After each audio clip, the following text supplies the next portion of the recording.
I worked out a couple for this special right here. One that gets a pretty good reaction, which isn't really that hard. It's pretty simple, but it kind of looks cool out front because it looks like a fan kind of going on, like this constant stick twirling that I like to do on the hi-hat, where I'll hit the hi-hat, I'll keep my stick between these two fingers, hit the hi-hat, and then come around like that and hit it again. And it's just kind of like buttering bread. You're just slicing the hi-hat with the stick like that, And it just takes some practice. But I started doing it just for fun, and people were like, "Whoa, what is that?" I'm like, "Well, not really anything, Another fun one I like to do is with my left hand, and this took a long time. This was just me screwing around in our rehearsal warehouse, and that's bouncing the stick off the snare drum. And what I do, there are some really skilled drummers that can actually literally just bounce the stick off the snare drum and have it like perfectly controlled. I don't have that kind of control. So what I do is I just kind of use the momentum of the bounce and the control of like a flip, So I like to just kind of play like this,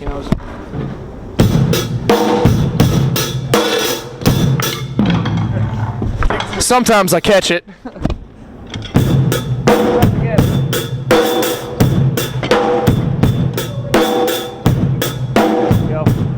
So you're making me nervous. So that's a pretty fun one. I've been, as you can see, my cymbals are kind of nice and beat up, pretty cracked and everything. That's because basically, like, we're the kind of band, when we come over here, we really don't have any kind of production, any kind of light show.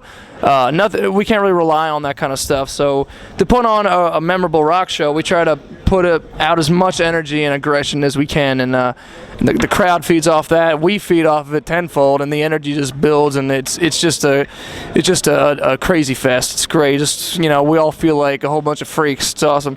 So one thing that my band actually asked me to do in our set, just to make it fun, was to take this cymbal out of the stand and smash this cymbal with it. So I've been doing that a little bit, just kind of like the crowd loves it, the kids love it, and it's something that they can take home with them. They can remember after a show. Yeah, like I said earlier, we're our band. When we come over here, we really don't have a light show or production or any kind of silly tricks that we can pull out. So this whole show is basically dependent on us four players. So we try our objective as a band when we play live shows is to just put out as much energy and make as much of an impact and do whatever you can to make to make your band stand out, and I think that's anybody's goal as a band is to be unique and to be have something unique about them. And I mean, I was raised on the kind of drummers that just gave it their all. When you see John Bonham live, or when you see Keith Moon or Ginger Baker, or one of those greats, or even like Dave Grohl or something, like a modern great like that, you just they're putting all their passion into it. And so like I feel like I'm really passionate about my band and about the music that we make, and we can't go on stage unless we really love the music that we're making, and we love all the songs that we're playing. So we just really get into it, and the crowd really kind of feeds off that, and they get really into it, and that makes us get into it even more. Thus is how we wrote the song "I Get Off." It was about basically us playing on stage, getting off on that crowd reaction, getting off, metaphorically, kind of, and one thing that I get off on, I guess, so to speak, is just putting on the best show that I can, and doing whatever I can to benefit the band and to bring as much energy to the band as I can, and the tricks, I think, kind of just enhance that, because I'm already up there just wanting to say like, hey, I'm up here playing, and I'm pouring my heart and soul into my playing.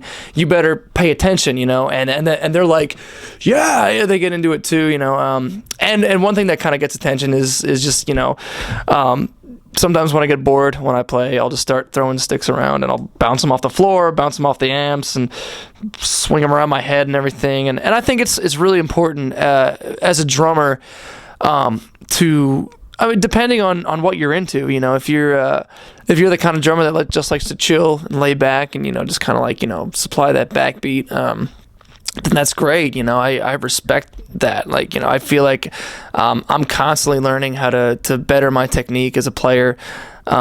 It's not just about the show. Like the playing has to come first. I think that's the most important advice that anyone could give any musician that wants to put out a lot of energy and wants to put on a stage show is do not sacrifice the music for the show. Like the playing has to come first. If you're up there playing and throwing sticks around, and I know I've been guilty of doing this, I get bored and I like put stick in my mouth, spit it in the air, take a cymbal, smash it, blah blah blah, and while you're doing all that stuff, you miss a snare hit or you miss or your bass drum kind of like gets derailed from the groove, then you've basically failed as a drummer. And that's as far as I'm concerned, that's how I feel. So I feel like you need to be a good player, and then on top of that add the tricks, and that just I feel like that just takes you from people looking at you as a great drummer to as a great or I mean, I'm not talking about myself because I'm constantly learning. I wouldn't say I'm great or anything, but people I think appreciate the effort that you put into entertaining them, putting on a show. So when they go home, they kind of take that with them, and if it's something that can inspire a kid to want to pick up a pair of drumsticks or pick up a guitar, and when they come home from the concert, they go like, well, I want to do that, then that's what keeps me going. That's what makes me want to do it and never quit. We actually wrote a song about that on our new record called Rock Show, just about our experience growing up, going to rock shows and seeing all these amazing players and thinking, I want to do that. Let's do it. Like I'm gonna put all my effort into following that dream. And then looking at it kind of on the backside. With us, following our dream and doing what we do, because we just love doing what we do, and then seeing kids coming up to us after our show and at signings saying, like, you've inspired me to play, that's it's kind of a surreal feeling. It's just amazing. What can I say? It's awesome. So, I mean, I'm doing what I love, and I'm gonna keep on doing it.